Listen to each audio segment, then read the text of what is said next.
this story is about how Canada is going to ban new gas cars by 2035. I think Matt kind of alluded to this with banning coal or other things, but countries are pretty much taking their stand, and they talk about how some of these different countries have chosen different dates. Like for example, the UK, it's 2030. They'll ban the sale of new internal combustion engines by 2030. France is 2040. Canada splits the difference there at 2035. But this is kind of a big deal. And Matt, I kind of mentioned this to you. There's a graphite mine company in Quebec called Nouveau Monde Graphite Mine who invited me out to see their operation. And Canada takes emissions and global climate change very seriously. When they got commissioned for that mine, they told the county of Quebec, that the city of Quebec, that their plan was to be fully sustainable. And one of the things that wasn't was all their hardcore equipment, right? All the augers and drills and the excavators, all those were diesel powered. So they're teaming with a company called Caterpillar, who you've probably heard of, one of the biggest industrial companies in the world, to build electric versions of all those big heavy rig machinery pieces, which is really, really fascinating and really cool. So I love seeing countries like Canada that are on the cutting edge. The US, I feel we have some catching up to do.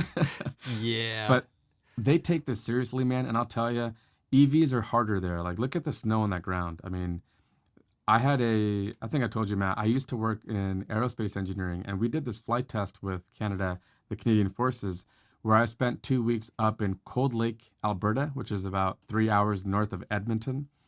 It was negative 50 degrees outside for the 2 weeks I was there. I felt like it feels like getting punched in the chest every breath you take.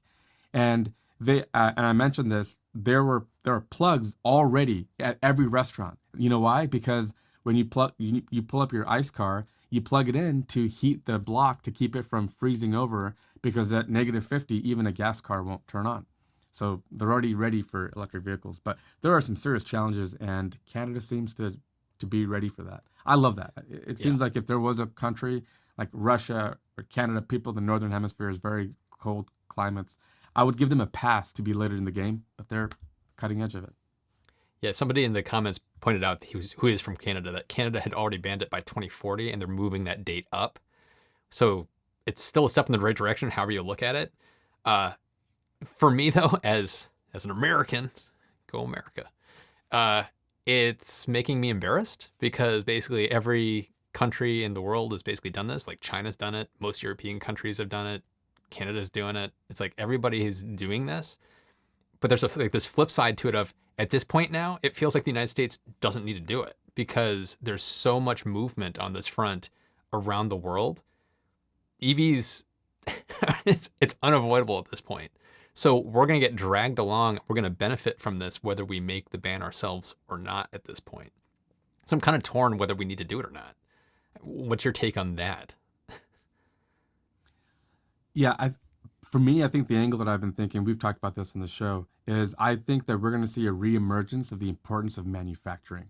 Mm, And manufacturing was like the coolest thing in the world in 1950. America was a manufacturing juggernaut. It's how we won World War II. We could just outproduce the Germans and the Japanese in terms of like building aircraft by a huge margin. We were like the powerhouse manufacturing country. And then manufacturing became overhead. And how can we lower cost? And first was automation, which was a good thing, but then it was outsourcing around the world. My worry really is if the US doesn't take it really seriously, that US companies, other than Tesla, which I think will be a powerhouse figure, other than Tesla, the US is not going to be a huge player in the EV world, which will be sad, right? South Korea has shown a lot of interest. Japan, seemingly as well, doesn't seem very interested. China, I mean, imagine if in 2050, most cars you buy will be Chinese made and all the brands are Chinese brands. Things can shift. If people don't realize nothing is you can't take things for granted. Just because of our industries of today, that doesn't speak anything to how the future will look. I used to also work a lot in Finland, and Tampere, Finland is where Nokia's headquarters used to be. And it was like Nokia town. Guess what happened? yeah. You didn't keep up. This happens all the time. So Yeah. I'd hate for the U.S. to lose their position as a country that makes a lot of vehicles, but if they don't they don't shape up, they could be left behind by countries that are more eager to take that leap. We have Volvo in Sweden. China is going to be a massive player, and I think China might actually be a large exporter as well. But that's kind of where I feel like we don't need to worry about that too much, because if the rest of the world is saying you got to sell us EVs or we're not buying your cars, GM, Ford, Tesla, Rivian, all these companies that are here in the United States, if we're doing the manufacturing here, they're going to have to start manufacturing EVs to be able to sell around the world like they do today. So it's like the incentive to do it is already there. So it's like, it feels like if the US puts a mandate like this in place, whether it's 2040 or 2050 or whatever it is, it's like, it just is like a nail in the coffin that you almost don't need, because it's everything's moving that direction anyway. All the companies seem to see the writing on the wall, so they're all starting to shift in that direction anyway. So I'm excited to see what Canada did here. It's another thing we need to have happen, but it's like at this point, I'm still on the fence as to whether it really matters if the United States makes a policy about it or not, because we're already seeing movement in this direction from American manufacturing companies already. Yeah, that's a good point. It's a good point. Yeah, it does seem like the U.S. Well, maybe with the new Biden administration, we got to give them time. It's still really early on.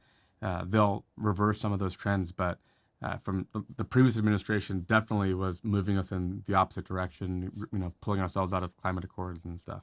But yeah, let's hope that the U.S. eventually makes such a mandate. But to be honest, I don't see them doing it. I think in the U.S. it'll just be economics. It'll just be, Yes. I don't want a boring, slow gas car that is stupid. Why would I want that? I want a car that has no maintenance and everything else.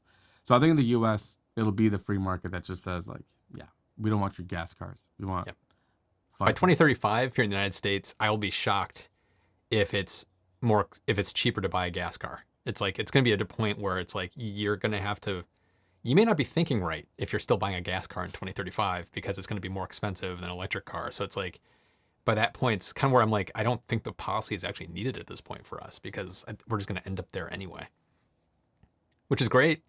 I'm excited about that. Yeah. I was thinking of companies like Subaru. I've always wanted like a Subaru STI, which is their really fast version. So there's like the Impreza, and then there's the WRX, which is a little bit faster, all-wheel drive. And the STI is like 300 horsepower, really pretty bonkers, a really nice rally car, good wheelbase, 6-speed manual transmission.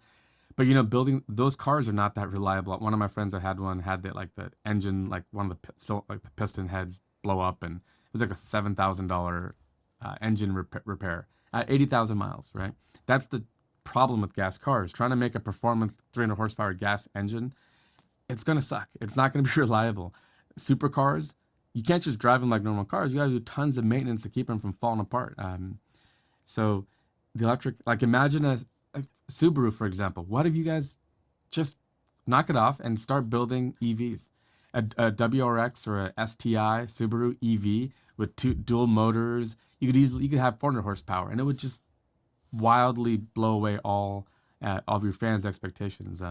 Companies like that, I think, should embrace this, because the future with electric cars is so much easier. Like, they've had to spend so much time investing in this engine, and you could knock it out of the park with like 2 off-the-shelf electric motors without even thinking too much about it. It's true. Welcome to the future.